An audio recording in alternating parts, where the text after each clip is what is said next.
This is Between Hook Sets. I'm Jason Walter from In Through the Outdoors with my partner in slime, Kurt Underhill from the Fishing Crew.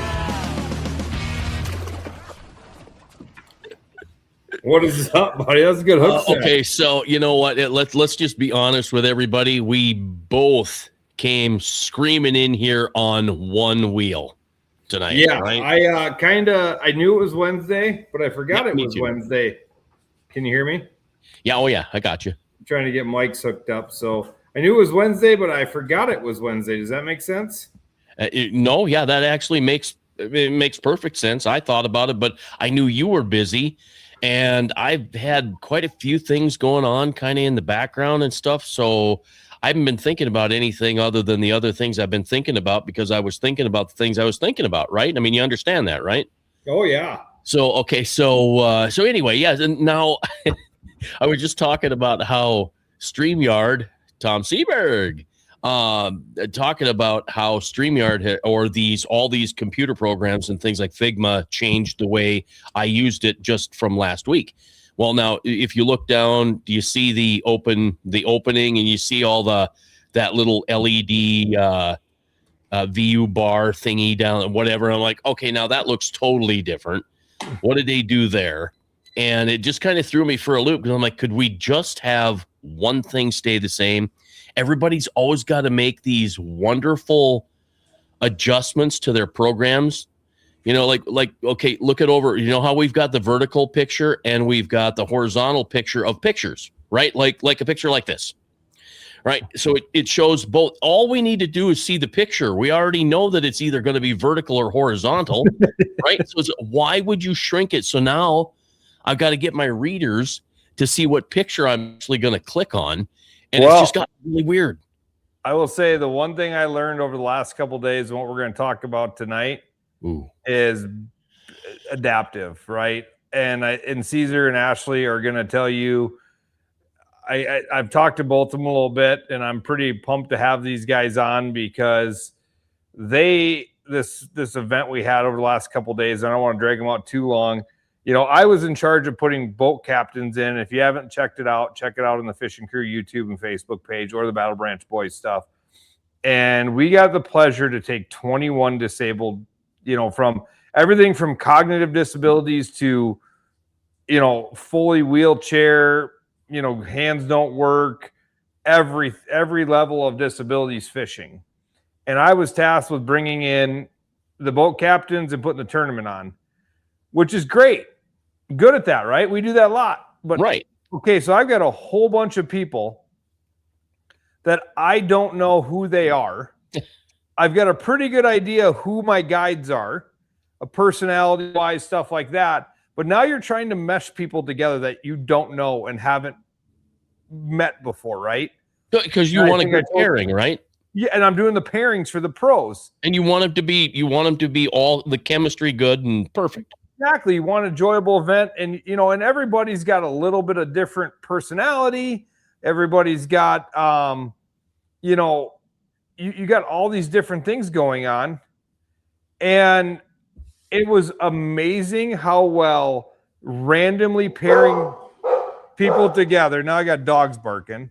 Randomly pairing people together, everything was in the perfect spot. Like literally when I was calling up people's names, when I went, hey, Caesar, hey, Ashley, come up meet your guest. And I go, hey, Cora, you're paired with Caesar and Ashley.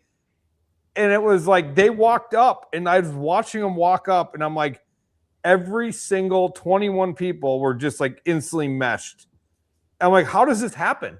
Yeah. Right. So, welcome to the show. I figured that would be the perfect time to bring you in. That was pretty slick, Kurt. Yeah, that was very slick. But what an amazing event. Long nights, early mornings, but we do that a lot for fishing tournaments. This one was something more, you know, and the people that got behind it, the Special Olympics, like we had a meeting, Special Olympics, like, tell me what I don't know. Like, what am I going to, you know, like, what am I going to need for, you know, we had guys that had reels that strapped to their arms and power reels. And I mean, it was such an amazing thing. So thank you guys both. I called Caesar earlier today and thanked him. And I got Todd calling me right now from Special Olympics about something probably. everybody just kind of worked out. So I want to hear, Ashley, why don't you start and tell your side of the event? And Caesar called me, asked me to be, and he goes, if Ashley can be here, you mind if she comes? And I'm like, absolutely. So we'll start with you. And what were you thinking going into this thing? And what was it like for you? I was super pumped because 20 years ago, I worked in early childhood special education. So this was to be able to participate in something like this that's always been super near and dear to my heart, was just unbelievable. And then for us to be able to be paired with the family that we were, it was like we met them and it was like we had known them for years. And by the end of the night, their 3-year-old son was calling Caesar grandpa. So, I mean, we just had the most amazing time. And I think Caesar will probably say it at some point, but we didn't ever think we'd have 6 people in the boat, let alone a wheelchair. But, you know, it all went great. And sweet Cora she's 7 years old. She has cerebral palsy. She's non-mobile, non-verbal, and has a feeding tube. So we got to experience all the wonderful things that take place in her life on our boat. And it was such an amazing thing. Like, you know, you guys came to me like, hey, and I asked Caesar about this today because I got a feeling this was Ashley's doing. Like, do you mind if we take everybody? And I'm like, I don't care. Like, it went from you taking one of the guardians and Cora to all of a sudden you're like, their whole family's going. And I'm like, Ashley got her claws into this thing. And she's like, there's no way we're leaving them back on shore. Well, here, let me, I think some of these pictures are small. Well, this is a perfect representation of having a full boat, right? Yeah. Yep. Yeah. Look at that. Yeah. I guess I'm going to pop up a picture that changed things for me. This photo actually the video, Rhett. Right. Yeah. And Kurt helped me with his name because when Rhett. Okay. Rhett. So when Rhett weighed in, he was the first one to weigh in. So he was leading the tournament, right, to begin with. And the pure joy in his voice, in his expressions, with his hand gestures, everything just changed the way I look at a lot of things. It's like there was something got me, you know, standing up the back of my neck. And as I continue to watch, I think I learned more about taking life for granted and loving the little things, and the fact that if you give some time, you can help a lot of other people enjoy the little things that they can't always enjoy, like going fishing. Kurt was telling me about that, you know, that a father and a son enjoyed a normal fishing trip that they couldn't normally do. So truly amazing. Which you don't realize is these kids give back more than they ever get in life in just one meeting, you know? Yeah, and I want to talk about that Rhett thing a little bit, and then we'll get to Caesar. Rhett, him and Dinger came in first. Justin Sieverding was his boat captain, and Rhett wanted to go fast in the morning, and you can follow him along on Life of Rhett and see a bunch of videos. It's awesome, but he wanted to go fast, but then they got to about 20, and that was too fast, and the boat was barely on plane, so they had to calm it down. They got him, and his parents explained to Dinger that he has trouble balancing, right? Like, so balancing is going to be an issue. So they made sure they were in a calm area and they did all the stuff. But Rhett, like every fish he caught, you thought you caught a world record. Rhett he always wants to be called to the stage first. And he's like, they're going to call my name Rhett. They're going to call Rhett. They're going to call Rhett.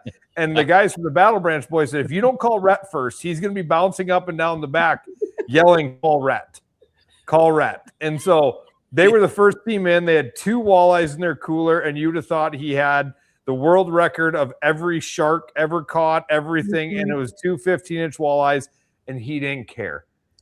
And Dinger, I talked to him today, and he goes, you know, the thing about Rhett, what I learned from him is one guy walked up with 1 15-inch walleye, and Rhett saw him coming through the crowd, and he's like, they've got a big one. And Rhett started the whole crowd cheering for this guy with 1 fish. Yeah. You know, 1 15-inch fish. And just to watch that. So, you know, Monday night we got together, we met the pros, we had dinner, and that's where we met our people. And what was that like for you, Caesar? And well, so for me, I'm one criteria I had when I got invited to this, when Justin suggested I give you a call and see if there was a spot, I'm like, well, I've got to do this, but I definitely need my right hand icebreaker, Ashley, in the middle of this, just because I get overwhelmed with that. But I was determined to do it with or without her, and thank goodness she elected to participate, and she added a lot of value. But meeting everybody that night was a real eye opener. And when I saw the reality, because like you said, Kurt, I had no idea what I was getting into, and I saw the pairings, and we were one of the last couple people to.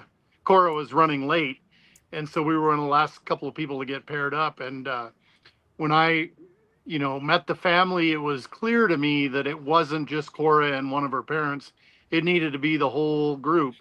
And we went for it. And thank gosh we did, because it added so much value to see that whole family dynamic.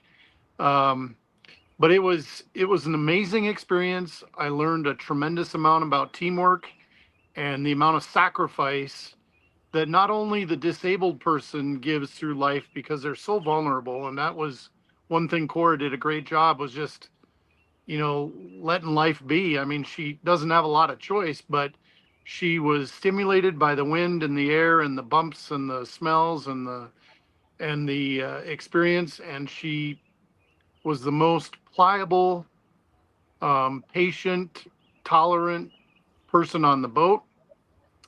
And then, to watch her parents work as a team and just, pass the ball off to one another as we went and experienced wind and waves and all the things that you do on a fishing trip. It was just so heartening. That's all I can say. Yeah. So, I think you said it best on the stage or you told me, I thought we'd have to adapt around these people, and these people literally adapted to their surroundings.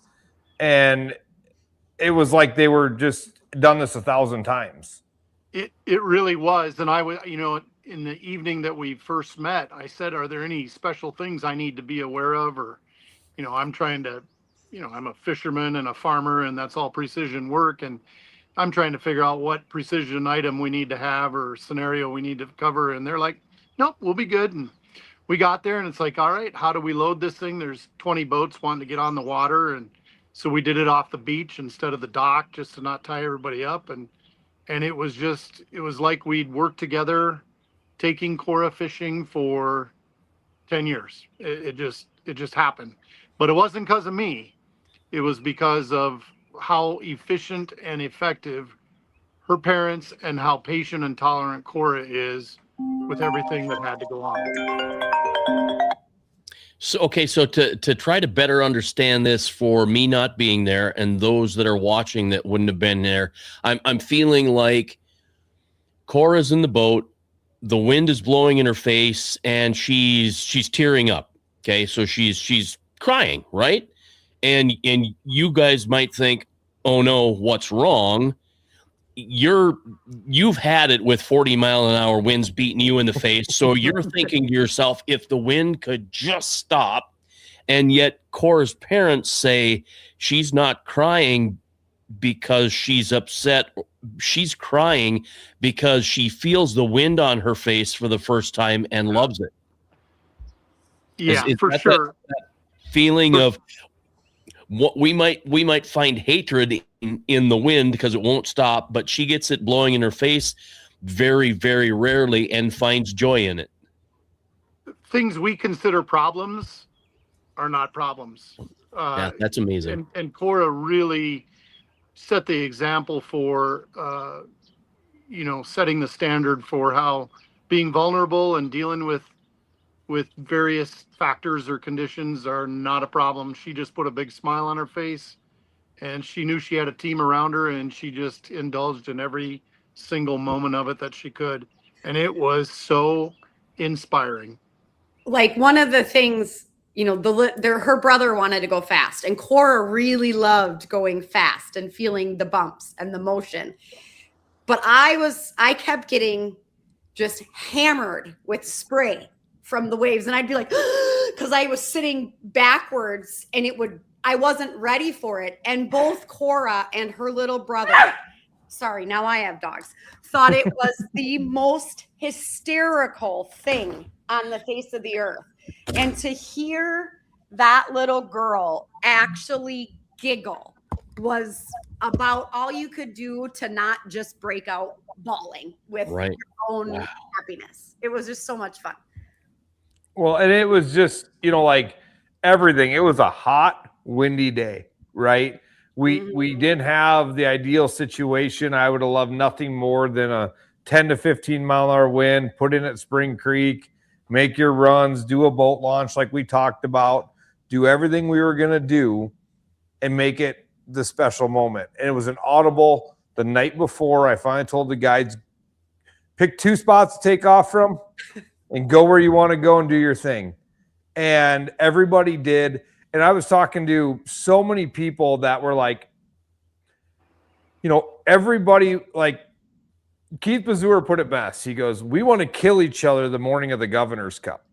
Right. But there wasn't one person. I mean, I had a text group with the up below and down below anglers, and it was just nonstop text back and forth of who's going where, what they're doing, what depth, what color. I mean, pictures are getting sent of crankbaits, and I'm like, and I don't remember who it was. I think it was Nate or somebody looked at me and said, this would never happen in a tournament. This is insane. Right. Like, people just made probably new friends because of this special event. Well, and everybody was so dedicated to they didn't care about what happened. They just wanted every single pro or guide or whatever, boat captain, wanted to make sure that every single one of those kids got a fish. And everyone caught a fish, and everyone caught quite a few fish. Some just were down below and got a ton of 14 and 7/8. But even then, like, I had one of the guides text me before weigh-ins, and he's like, hey, man, I know it's probably not a big deal to the kids, but don't you think maybe the up top's got a better advantage than the down below people? You might want to think about doing something. And I'm like, I could pull the weigh bag and zero it, the basket and zero it, so it gives them 3 extra pounds for down below. And in the moment, I'm like, what does it matter? And it didn't matter. Like, the things that mattered to us that we thought would matter were such the careless thing of the day that it didn't even matter. Like, I just couldn't believe it. So, okay. So we spend a lot of time trying to make the moment perfect when to them, it was the moment that was perfect. Yeah. So Tom Seberg put a comment here. He was actually guiding down below, and I talked to him a little bit, and he was even telling us to send my guides over here. He says, every fish that was pulled into the boat I seen was hoop, holler, high fives made, everybody smiling that could see us. Awesome. And that's what it was. I mean, it was like Logan said, we got to celebrate these people. Like, he told me, celebrate them at weigh-ins, but it was celebrating them from the moment they were paired up to the moment they were done at night. I mean, and there was so many different, everybody, like you said, Cora doesn't, she's nonverbal, but she expressed herself and I could see it.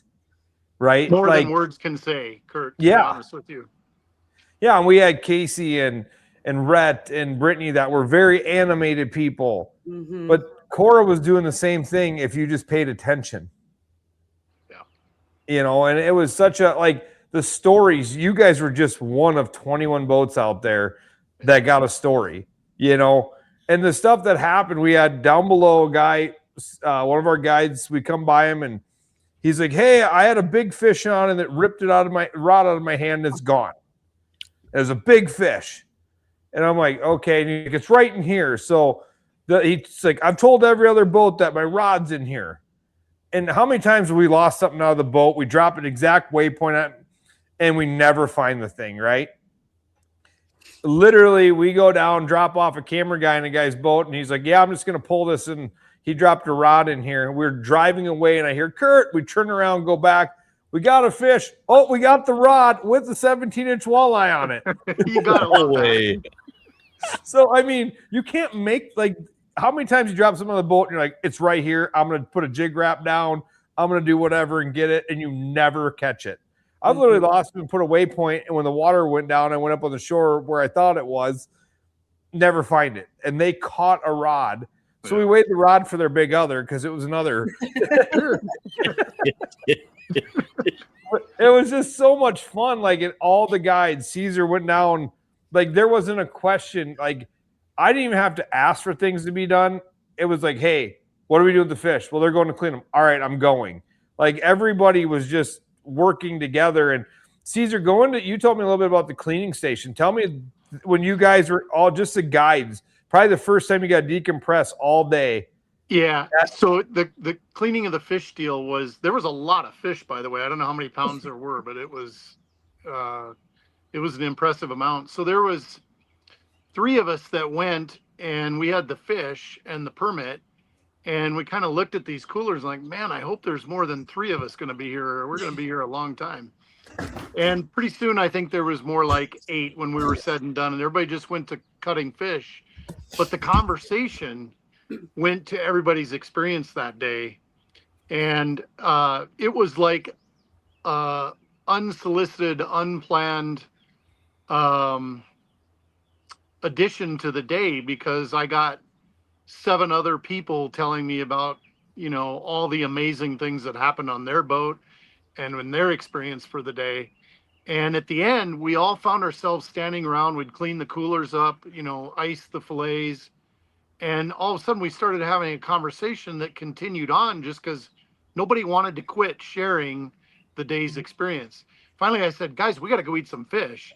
and we all went back. But the whole cleaning station experience was just an extension of everybody being able to share the joy that they had in that day with some detail. And it was a privilege to be a part of that as well. Impressive. Yeah. And like I said, we could have a 4-day podcast hearing all the stories if we brought everybody in. And I'm just, every time I think there's another one, there was a young gentleman, Chris, and I guess his boat captain said he was pretty quiet all day, and he finally kind of opened up when they got out fishing and started having a good time. And we tried to talk to him the night before, and he didn't really want to talk, and he was in his own, and you just kind of give him their space. And he comes up to me right before we're getting ready to do awards in the fish fry, and he's like, I'm going to go outside my comfort zone. I'm like, what's that, bud? And he's like, I'm going to try fish. Oh, yeah. I've never tried fish. And I guess he came up in the van from Sioux Falls, Special Olympics van, and he was dead set. No, absolutely will not try this fish. It's not going to happen. You can tell me whatever you want to tell me. I'm not trying the fish. He went up and tried a fish, and I think he had 3 bowls full of fish. Like he couldn't eat it fast enough. Like Brad was up there cooking. How about Brad's team and everything they did to bring that together? I mean, I was just going to say, the environment, the whole venue was unbelievable. And you talk about good people getting together and doing good things. This whole event was a prime example of that. Brad's like, I walked up one time to check on something, and he's like, how's the fish? And I'm like, it looks like a vacuum cleaner's on down there. Like they would set a tray, a big cake tray, and it would like hit the table and it'd be gone. And the unfortunate part is Brad, literally, I've never seen Brad tired or wore down. When it was all said and done, Brad was finally done cooking and cleaning up. Yeah. And he was just done. Like he's like, we didn't get to see anything because we couldn't fry fish fast enough. We had 4 fryers going and they couldn't keep up. Yeah. Wow. Yeah, it was the most impressive. And everybody, like I said, nobody complained like, hey, like Ashley pulls in the morning with no boat on the trailer. And I'm like, she's like, Caesar's driving across. Like everybody just kind of did their thing and made it work. And it was so cool to see all them kids' excitement, bringing them up on the stage and talking to the families. And one lady stood up at the end of it, and she could barely talk. And a buddy of mine goes, I'm not that I don't have a heart, but I just don't really cry. Like I'm not that guy. And unfortunately, or fortunately, I don't care. I wear it on my shoulder. I wear my heart on my shoulder. I'm a softie. I'll cry. And she stood up in full tears. Ugh. And she couldn't hardly talk. And she just said, I want to thank everybody here for making my son feel like there's nothing wrong and he's a normal boy, even if it's just for one day. We had the privilege of having dinner with both she and her son. and I had known her when she worked at one of the marinas in Pier. And yeah, it was such a powerful day for them, and it was a privilege to to share a meal with them as well. But Kurt, I got a hats off to you a little bit for you to put the captains or the boat captains in charge of what to do. And I was part of the text thread there where everybody's lobbying for their favorite spot to go fishing and whatever. And I gotta hand it to you to just saying, guys, we're going to narrow the choices a little bit, but there is choices, and you gave it to all of us. And man, what a privilege to have a network of guys to call on when you need to pull something like that off. And I want to tip my hat to you for coordinating such an awesome network of people, and then for that whole group to come together and persevere through and overcome everything that needed to be overcome to create a great day. There was a lot of work that went into this from a lot of people. And I think, my last comment of the night is going to be, I just want to thank Cora and her family for giving me the experience they gave me yesterday, because I've not had very many experiences that impactful. And I really want to express gratitude to that family of four for the day that we shared together. You think about that family of four. So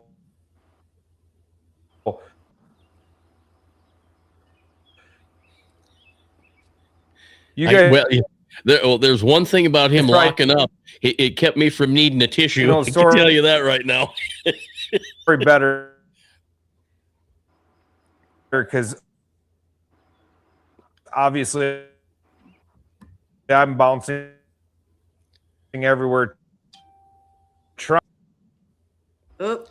I wondered if he wasn't going to go away, just for the simple fact that I was going to start doing my pretend lockup, but I was just about ready to say, could somebody hand me a tissue? Because honestly, the stories are getting to me a little bit, but that's what they're supposed to do, right? You're back. All right. I don't know. I started talking, my whole computer started spinning, and I'm inside hooked up, so I don't know what happened. But anyways, I couldn't get the touch points. But that family, they uprooted their whole life from Minnesota to move to Aberdeen, South Dakota for schooling for their daughter. They uprooted their entire life to do that. So I don't have any audio from Kurt. So if I'm missing something, sorry. Can you guys hear me? You're not getting any audio from Kurt? Okay. I've got Ashley. Do you hear him? Yep, I can hear him. Okay. Yep. Okay. I don't know what's going on. I got audio, so you guys can hear me. Yeah, they did uproot their whole life to move her there to the better school for her situation. And, that's just, like Caesar was saying, a testament to their selflessness, and they've got, I'm gonna give them a shout out because I can, but they've got their own Facebook page. It's called Adaptive Chaos, where they kind of put you through Cora's life. But one of the really cool things in getting to talk to that family and then looking at their Facebook page and just listening to them is they have not, there's so many people that would just spiral the wrong way, right? If this is what you were presented with in life, and think that their life is over. And this amazing couple has not skipped a beat. They are making sure they live their life hiking and going on trips and doing all of the things with Cora. And they are, her mom works at an equestrian facility part-time when she's, when Cora's in school and some of that, but they've adapted a saddle so she can ride with her. She used to ride on the horse with Claire, her mom, and now they've adapted her own saddle so that they can side-by-side ride with her. And they formulated their own backpacks and bike things, and they brought their own rifle that they had adapted for her for the prairie dog hunt today. And, they've really just, the selflessness, like Caesar said, to keep their life going, but make sure their daughter experiences it as though she doesn't have a disability. And that's, and that's a true testament to all of these families, because so many of them, their parents are out there documenting every day and taking, we had people from Florida and all over the place come up to this event. And to piggyback on Caesar, kudos to Kurt and the Battle Brothers team, because they pulled it off in less than 90 days. Yeah, right. That's amazing.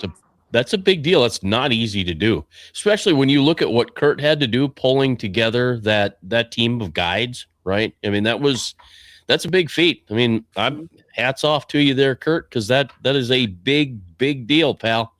Everybody says it's my connections, and yeah, maybe I'm the ringleader, but it's every one of these individuals that literally, even the guys that were a little skeptic, but most of them were literally like, I'm doing this. Like Caesar, Justin, I talked to him a little bit. Ryan kind of pushed him into doing it. He's busy with work.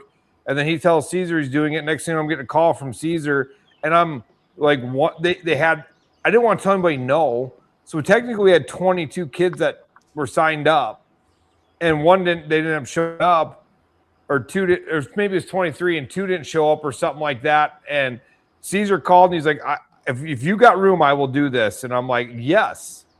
And I'm like, okay, what if then that one group didn't show up? And I'm like, what if more don't show up? And I just made people take time out of plan their day out to be here. But I think every one of you guys would looked at me and said, fine, where do you need a camera? Where do you need this?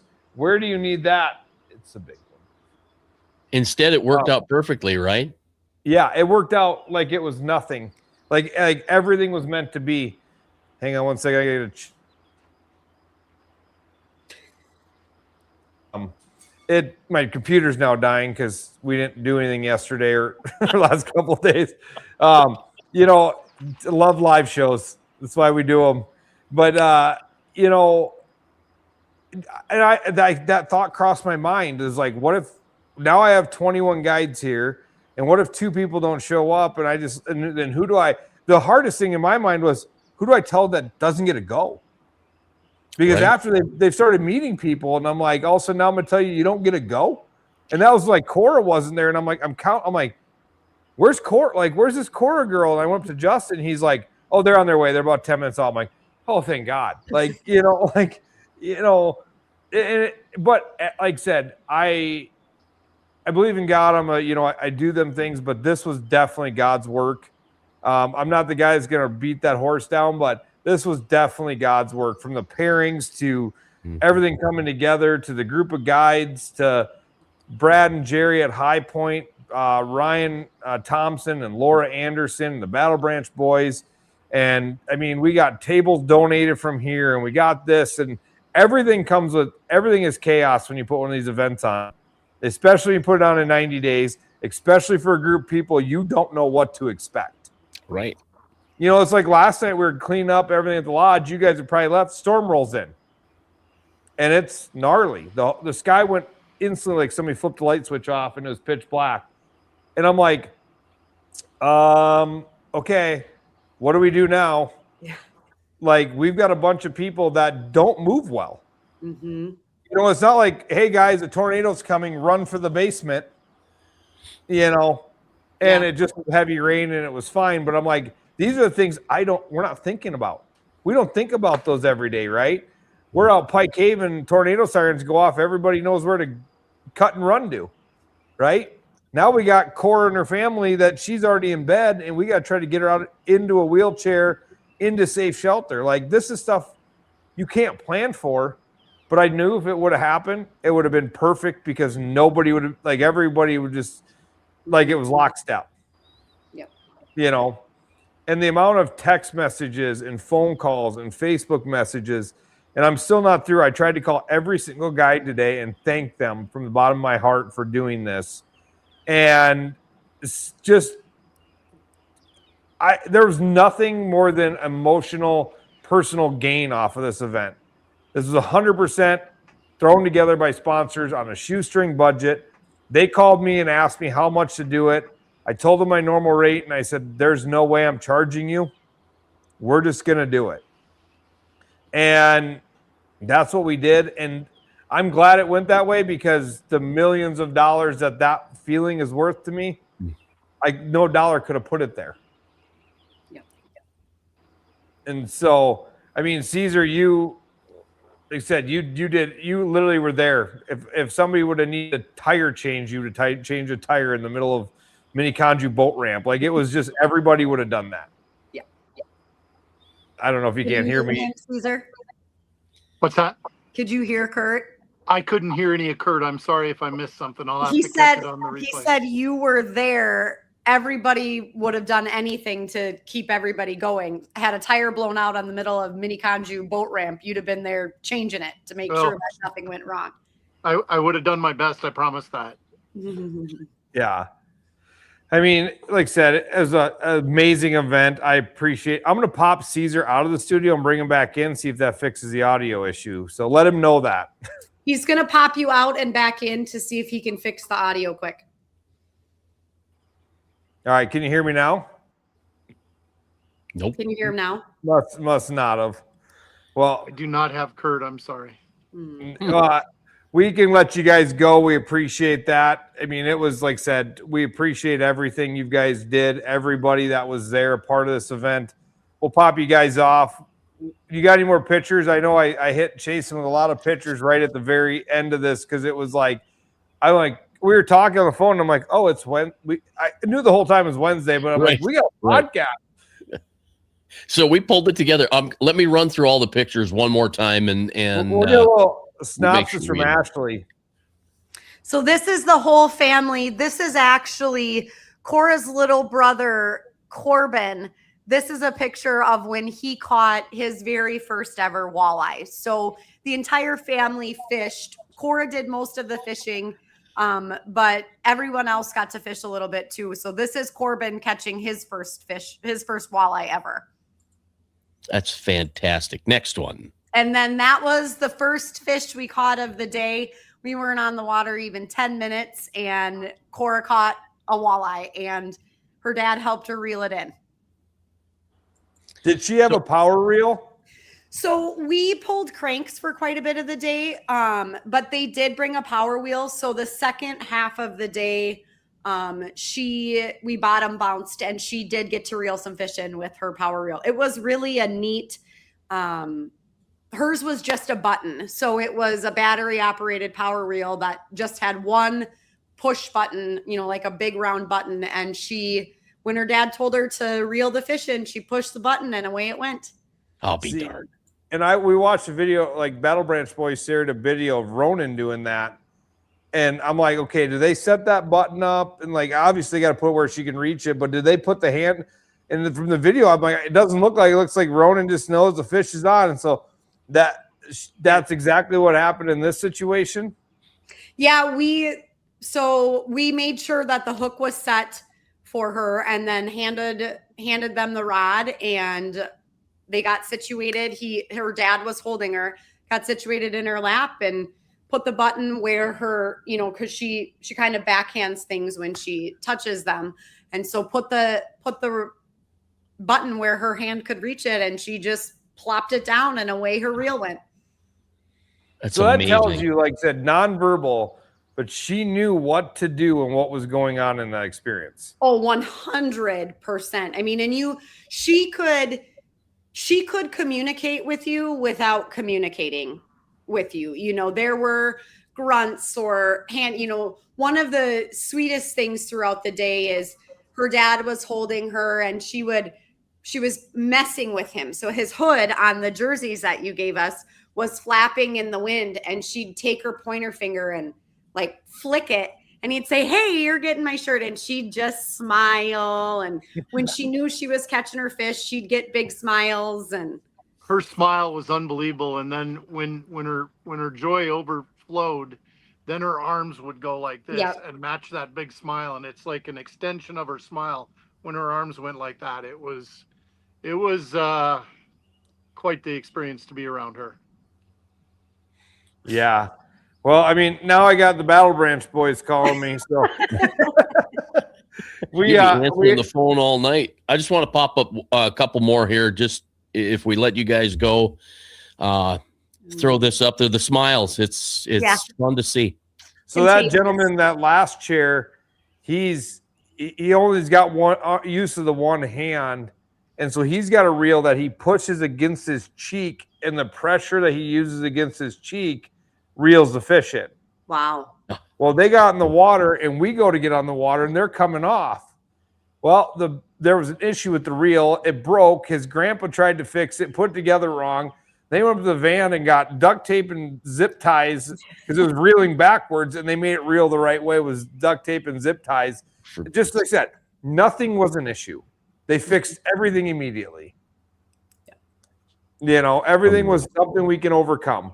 And a true testament to the adaptability of the whole crew.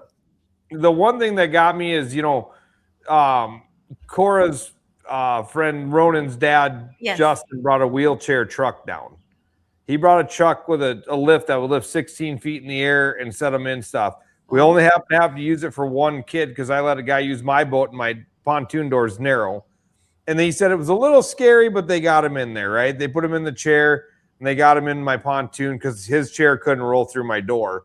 And they got him in the boat, and the mom come to me at the end of the day, and she's like, you guys literally went out of your way every second you could to make these people feel welcome and at home and like nothing was going on. She said, you wouldn't believe when we go out to the stores that people don't hold doors for us. That the waitress will ask you, do you want a booth? Does a booth work? And she's like, I'm pushing my son in a wheelchair and you're asking if a booth works. Like, she's like, the amount of ignorance that we have to deal with on a daily basis. And she's like, there was none of that here. You guys thought of every scenario. And to be honest with them, most of it was on the fly. Like, okay, what can that chair do, or what can that person do? And we're going to make it happen. Mm-hmm. You know, very cool. So again, I know Caesar can't hear me, but thank you guys from the bottom of my heart for jumping on tonight and the last couple days. We appreciate everything. We'll let you guys go. And if anybody wants to see more, what's Cora's Facebook page? Adaptive Chaos. Adaptive Chaos. Mm-hmm. We'll share some from that. And then we appreciate you guys. And there's tons more on the Fishing Crew and on the Battle Branch sites. And I'm pretty sure the people I don't even know the amount of pictures in the life of Rhett, all these different pages. If you go check them out on social media, you'll scroll. I found myself coming home dog tired, laying in bed, just scrolling through the next video. Yep. To see what was coming up next. So tell Caesar I said. I will tell him you said thank you. And thank you, Kurt, for having us. And we're looking forward to hopefully making this a yearly thing. I told everybody I think we opened Pandora's box that we can't put away. Yeah, and this is going to be a thing we don't even know. You know, so you guys know the one crazy thing is 90 days ago when we started this, Logan's like, and I've got this mentality too, let's just get it bigger and better. Let's just keep going, going. The only thing that throttled us on how many people we could have stay was the High Point has 15 beds. Sure. And I'm like, there's no way we're making people, and there's 15 rooms with 30 beds. I'm like, I'm not making people, a family gets a room. That's what they get. Yeah. And then we're like, well, we can invite some local people that don't have to stay. And I'm like, but I really want them to be able to stay. But it all worked out. And I'm blessed that, like I said, everything was happening for a reason, that 15 people could stay at the lodge. That kind of throttled our group of people.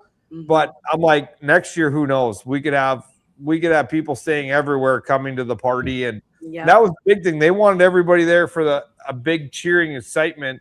And we put it on social media. We sent news releases out. We told everybody come up there. Few people showed up, but it felt like thousands of people were in the crowd because every time somebody walked on stage, everybody there cheered like it was the end of the world. Yeah. Yep. Awesome. Everybody was so supportive, and it was really wonderful. And, you know, we got a lot of feedback too, you know, like our Pike Haven group watched it on the Fishing Crew live. And so I think the people that watched it live definitely have more interest in coming and seeing the actual event. I don't know how many messages we got that said, I was in tears watching the live show. And so it was impactful to those that didn't even participate too, which is wonderful. Great. Well, thank you guys for joining us tonight. We'll let you guys go. Appreciate you taking time out of your night to join us. Thank Caesar, you. Ashley, thank you much. Appreciate it. Take care. Thank you. Have a great evening, guys. Thanks. Thank you. Yeah, it was, like I said, we could go for 4 days telling stories with all these people. And, you know, I couldn't figure out two better people just because, like I said, there was no way they weren't letting the whole family be in that boat. And there were parents drawing straws at who got to go fishing, you know. That's pretty cool. You know, I mean, so, there's just a ton there's so much to learn. I was a part of the Children's Miracle Network radiothons for quite a few years, and I learned a lot from that particular group of people. And there's always something to learn because we really do take life for granted. Sometimes we might not think we don't. No, you know, but we do, whether we know it or not. And it's a little bit of a wake-up call and a dose of reality to see other people. It was Jeremy Olson that said to me, I was talking about my son and you know, whether he had autism or not. And he said, don't raise him the way you were raised. Raise him how God intended him to be raised.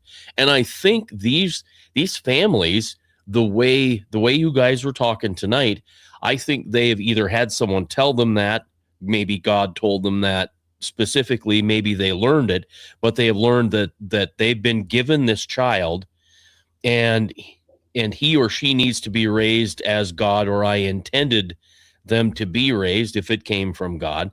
And that changes the entire life, the entire way you look at things instead of being selfish, right?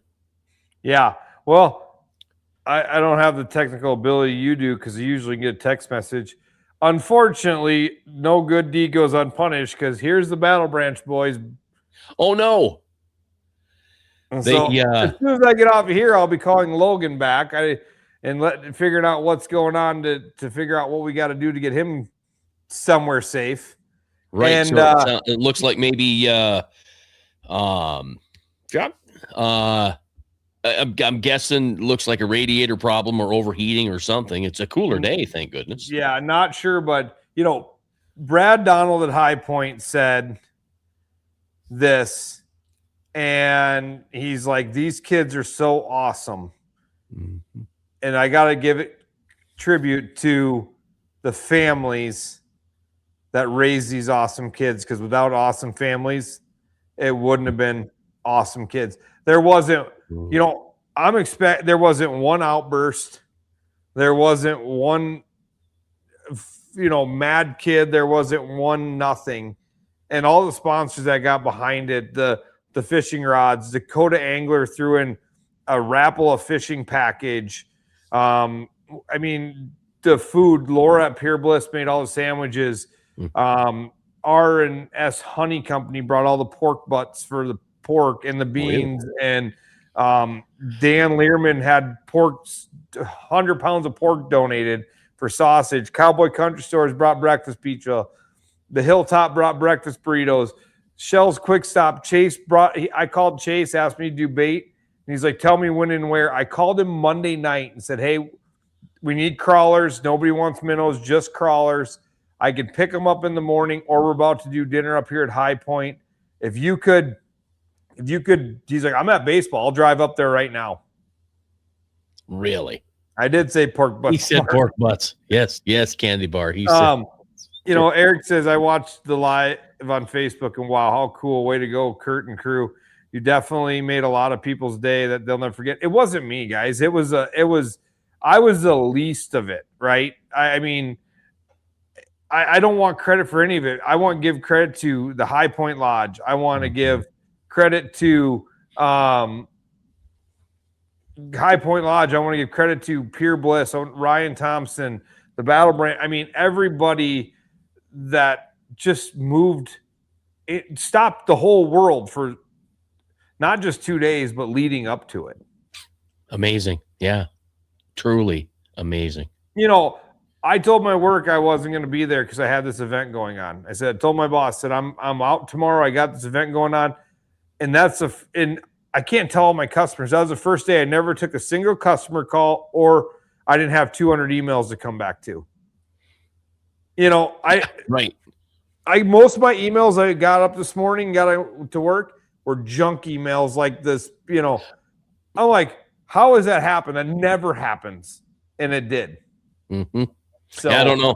Like I said earlier, when we were talking, it's divine, man. I mean, it when it feels perfect, it is perfect for a reason, right? And in talking to my pros, calling them today to thank them, one guy literally said to me, he goes, "You don't know how much I needed the last 2 days." What? And I'm like, huh? And he's like, I needed that more than you would ever know in life right now. Wow. How cool is that statement? Yeah, it's amazing. Well, and there again, God works in mysterious ways, right? It's amazing how he puts people in your path and puts you in their path and just makes it happen when it's right and meant to be. Yeah. So I probably better get off since Logan called me again, but all right. Tournament's upcoming, guys. Don't forget Denny Palmer this weekend. We're coming to Chase and Walter country. Ooh, up in Mobridge. We're coming to Chase and Walter country. He's going to show me all the good spots. I found out today, guys, that I don't know if you guys know this, but he's now a golfer. He's thinking about jumping on the senior PGA Tour at some point. Thanks. Had to add the senior, didn't you? Yeah, appreciate that. I'm still trying to get over the fact that everywhere I go, I can have a senior coffee or a senior citizen discount, because I certainly don't feel 60, but I guess I am. So yeah, we're gonna check out all his hot spots and what we got, the $1.50 store and the family $1.50. Yeah, and then there's the $1.25 general. So no, we'll be in Mobridge this weekend. Still time to get in the Denny Palmer. You can find the link to their website on my page, and then the Home Builders Association tournament. You want to do something like this 4-person tournament at the end of the month. These people got a day to fish with their kids. Bring your kids out here and come fish it. 4 people. So yeah, I get signed up for them, make that a family event. I mean, there's so many things you can do. We just got a huge one here. Go ahead and read that one. Oh boy, I've been watching the event through all Facebook posts, and it was awesome to see what you and all the others that came together for this event. Those smiles were great to see from all the participants. Great job, guys. Yeah, great job, Tara. Thank you. Great job, Kurt, and everyone. Wish I would have been there. I don't know. My mind was busy on other things and a kid. So yeah, that happens. It does. It really does. But amazing though. Gene, glad to see you here tonight. Of course, we'll see you tomorrow on the radio. Yeah, and he said we'll be up there this weekend. I think I got to meet Gene when I was up there for the NWT. Yes, so you did. I believe you did. Yeah, I think you introduced me to Gene, so it'll be fun. So I better get off. Figure out what I got going on with the Battle Branch boys, and we appreciate everybody that helped this weekend and get signed up for those events. Still time to get in them, so look forward to seeing everybody the upcoming events. All right, great night tonight. Thank you. Thanks, take care. Buddy.